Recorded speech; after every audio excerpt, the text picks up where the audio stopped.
Got some very pissed off sparrows over here now because they're shut out of these sections they like so much. So all this front section's done, all the south section's done, all the east section's done. So now we're going on to the west section, which is the banging you hear. He's got a challenge around there because the scaffolding has to be put up around the piping for the plumbing for the tanks. So that'll be a bit more challenging for them. When I was over here earlier unlocking the place for these guys doing the work outside, I had a bit of inspiration. Ezra's got a battery over there for his truck. And I looked at that and I thought,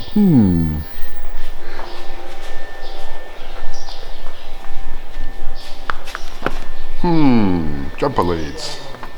So I hooked up the jumper leads from the other battery to this battery and started the genset. And I thought, well, that's good. So after I let it run for a while, I shut it down and disconnected the jumper leads. Actually, I just disconnected the jumper leads before I shut it down. And I'd let it have a go at charging this battery for a while. So after I shut it down, I put the multimeter on it, and lo and behold, we had more than 12 volts. So I thought, I wonder if perhaps the technology is too smart. This battery charger is one of these so-called smart ones, and maybe it decided that this battery's no good, I'm not even going to try. But having forced a charge into it using the alternator in the genset itself, it had enough charge in there that this thing would then have a go at charging it. So let's take the battery charger off and have a go at starting it.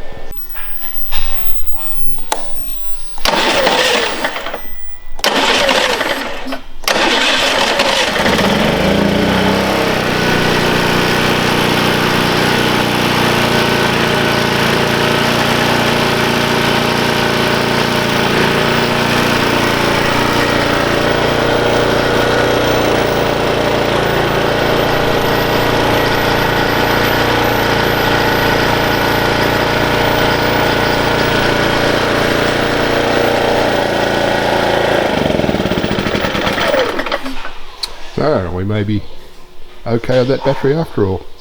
I don't know if that focused on there when that was running or not, but it shows 55 hours and 55 minutes of runtime on this thing.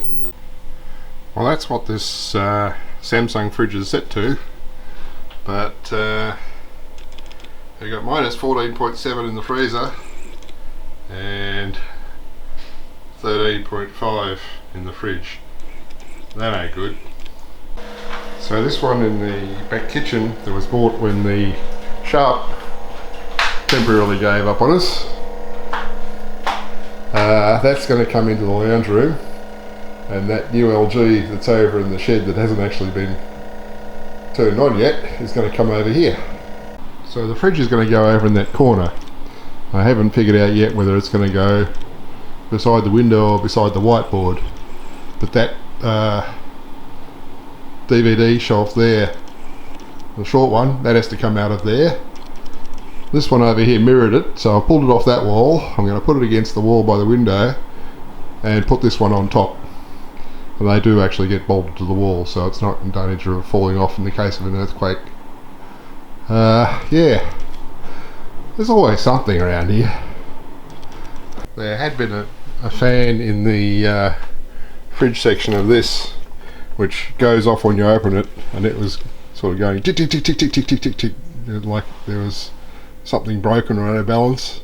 I'm predicting that that's actually stopped now, and because it's not circulating the air anymore, the temperature's gone up. So I'm hoping that this might still be fixable, but if they want to take it away, it's going to be a bear, because that fridge doesn't fit through this door without taking the doors off the fridge, which is not a minor exercise. So, well, there you go. The back of the lounge room now has the DVD towers and DVDs all across the left side there. and I have a fridge over here, which it's got all my drinks and frozen stuff in it. Might get more yet. If I was still in Australia, that'd be the beer fridge, I guess. But no alcohol here.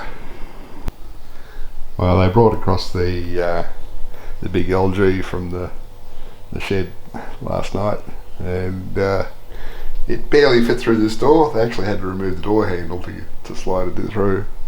But I spent quite a bit of time peeling bits of plastic off it. The stuff down the floor there is only a fraction of it. It was very, very well packaged. Now, I haven't peeled the plastic off the doors, the lower part there. I'm not going to bend down there, it's too hard. But yeah, it's enormous. So yeah, that restricts the space in here a bit. And it's very pretty inside. It's actually looks like a forward door, but it's a two door, so side by side. But yeah, should be good. I told Javida she can load it up now. This thing's weird. This breaker, it seems to trip randomly, but not frequently. So overnight, 11 o'clock, this thing, that's a bit of an odd noise it's making there, that's a worry. Overnight, this thing at 11 o'clock switched across to PLN, and that breaker tripped sometime between then and 1:30 in the morning. I woke up at 1:30 and happened to check and see what the status was, and I could see the load was high on the off-grid system. That told me that this thing had tripped, so I came out here and reset it, and this thing switched back to PLN from off-grid, and it was okay all the way through until this thing switched back to off-grid at 9 AM on schedule.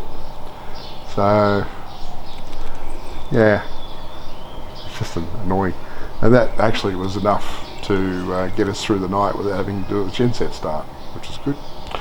Got some additional 16 amp breakers there. There was 4, so I gather that Azra's taken one away, and they'll get it disguised as a 4 amp to put up there in place of that one. Well, we're getting comprehensive over here, making sure that the birds can't get in, which is desirable. Of course, little bastards have now decided they're going to nest behind my light up there. I'll put a stop to that. There's another one at that end that they haven't discovered yet. The other day, while this fridge was still out in the back kitchen, at one point I walked past and it had some nasty resonance rattling thing going on. I thought, that's not going to be good in the lounge room. Fortunately, since moving in here, it's been really good. And that's even more important because the AC in the bedroom has failed again. So I've been sleeping in here the last few nights, and it hasn't disrupted my sleep at all. Very fortunate. The guys put a bit of mesh up around that light yesterday to make it impossible for the sparrows to nest on it. Sparrows don't seem to have woken up to this one yet. And last night Javida told me to come over and have a look to see if there's any more I wanted done. I see they've enclosed in the upper section here on the west side and south side. And I said, well, that's all very well, but the sparrows are going to go straight through the gates, so we've got to cover them as well. We're going to do that. So that's what we're on now.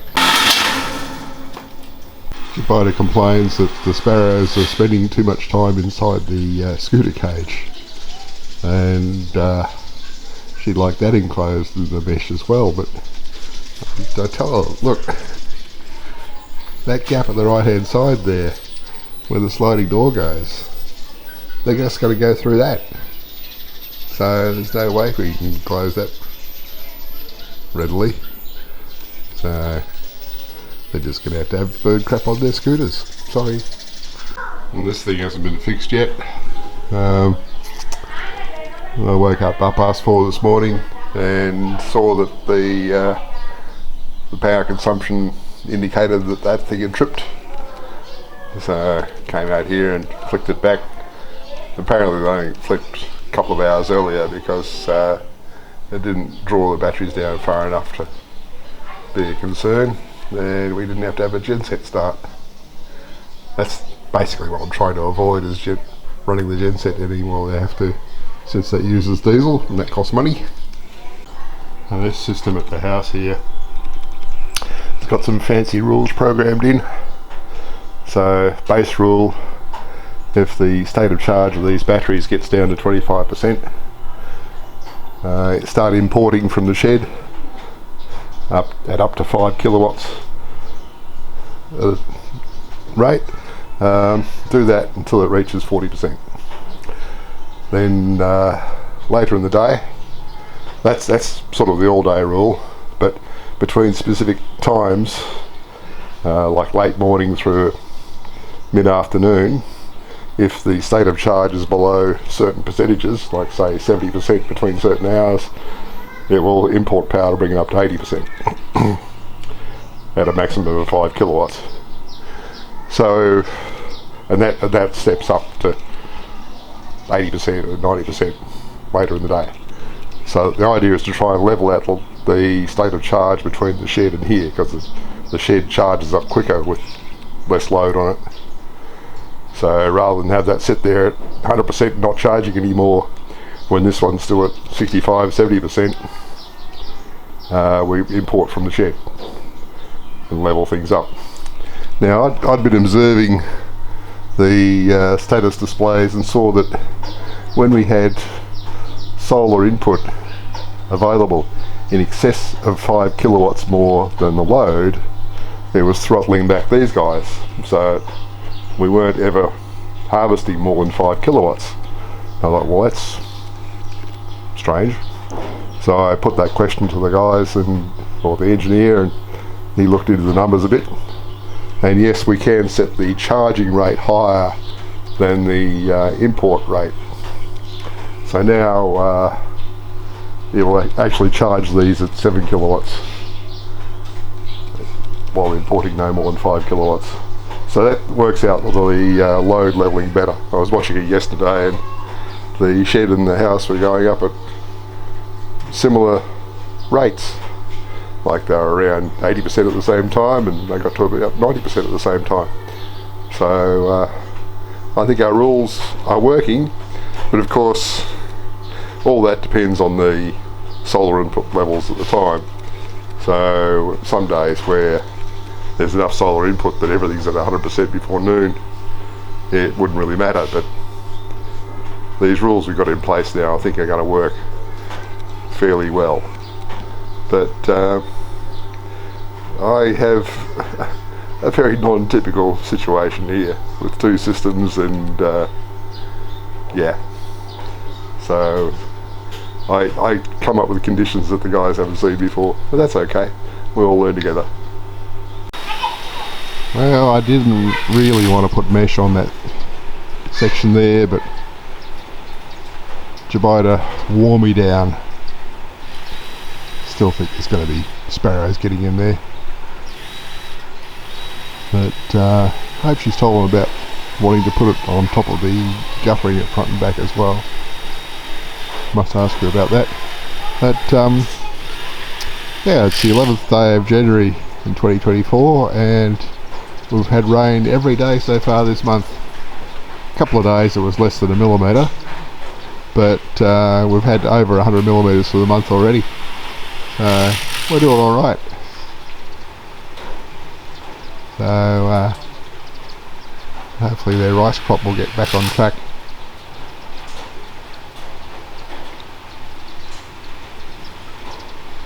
Yeah, well, and I'd commented on the light up that end that the sparrows weren't nesting on it.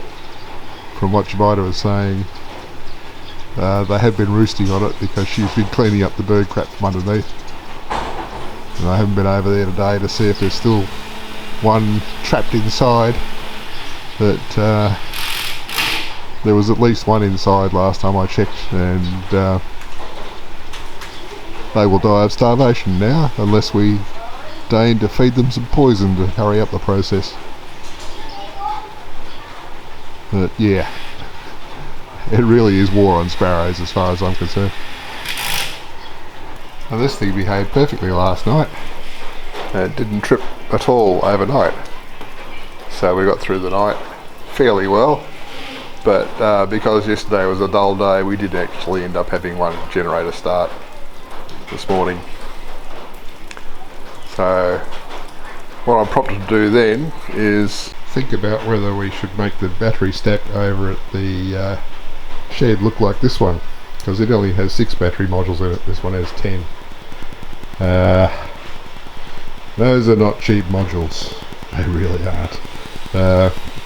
So what I've got to think about a lot is how much diesel that would buy, because it would be a lot. I thought I'd come over and see how far these guys got today. And yes, there's still plenty of opportunity for leakage of birds through this.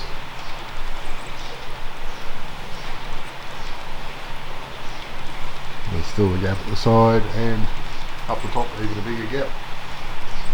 And they can sneak through by the wheel down there. Yeah. So they got these 2 sections to do yet. Tomorrow, I guess. This is all drilled off now, so that should stop sparrows getting in there, hopefully. They've probably got places they can go underneath doors. But I don't know if they're inclined to actually go down to ground level to do that sort of thing. Makes them too vulnerable. But we'll see. I was communicating today with the engineer at Solar Power Indonesia about batteries, as I sort of thinking overnight, do I need to fill that rack, buy 4 more modules?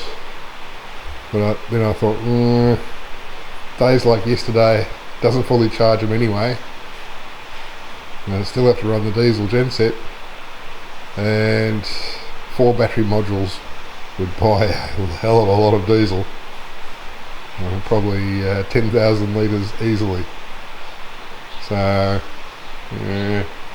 And his suggestion was, okay, go with the diesel, because sometimes sort of environmentally sustainable versus economically sustainable are different things. So then the topic came up of battery longevity. I'm told these have, well, they're warranted for still retaining 80% capacity after 10 years of cycling from 20 to 100% daily. So okay, that use of the genset will go up over the years. So I said, oh, should I be looking at budgeting for battery replacement at that stage? And he said, well, what you could do is consolidate the 2 sets of batteries on one system and buy new batteries for the other system. So that would probably work out better. But that's a long way down the track. That's at least 10 years down the track, and I mightn't even be kicking still then. Yeah, so I suspect once I'm gone this stuff will degrade.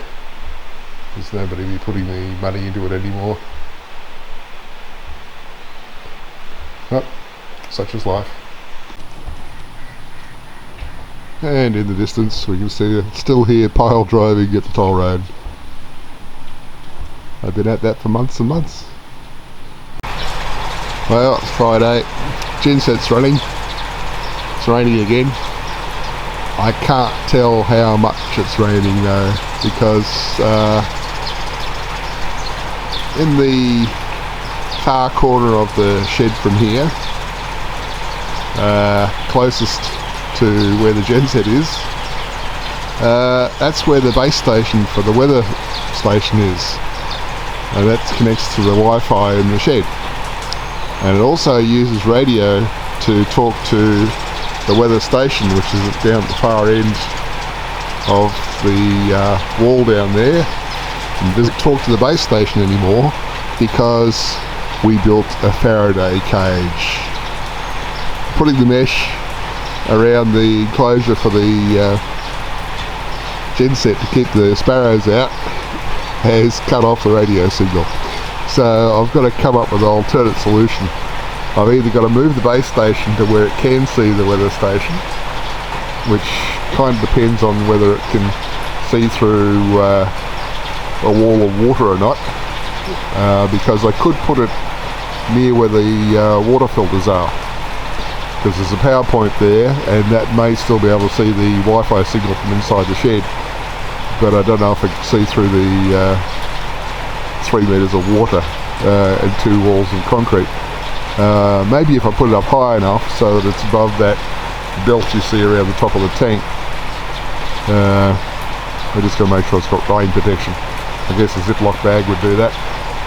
Yeah, so it's that, or move the weather station from down the far end there to somewhere else where I can get a connection to the base station and the base station can see the Wi-Fi. So yeah, if it's not one thing, it's another. But yes, the genset's going to get a fair bit of a workout today because yeah, it's very dull. I was thinking one prospect for locating the weather station would be, well, it's on a pole which is currently strapped to the end of the fence. I could strap the pole to that concrete pillar there and have the weather station up a metre or 2 above that, maybe a metre. The downside of that would be the fact that it's going to make it very hard to change the batteries. Yeah, I'll think further. Oh, and when Jemima was over there this morning, she told me she saw a sparrow go through one of those front windows, meaning that, like, you can see the crossbars there. There's actually some of the mesh behind those as well, but it's not small enough mesh, so a sparrow went inside. So got to replace that mesh by the look of it. Yeah, well, enough chattering. Time to edit this down and do an upload, I think. Oh look, you see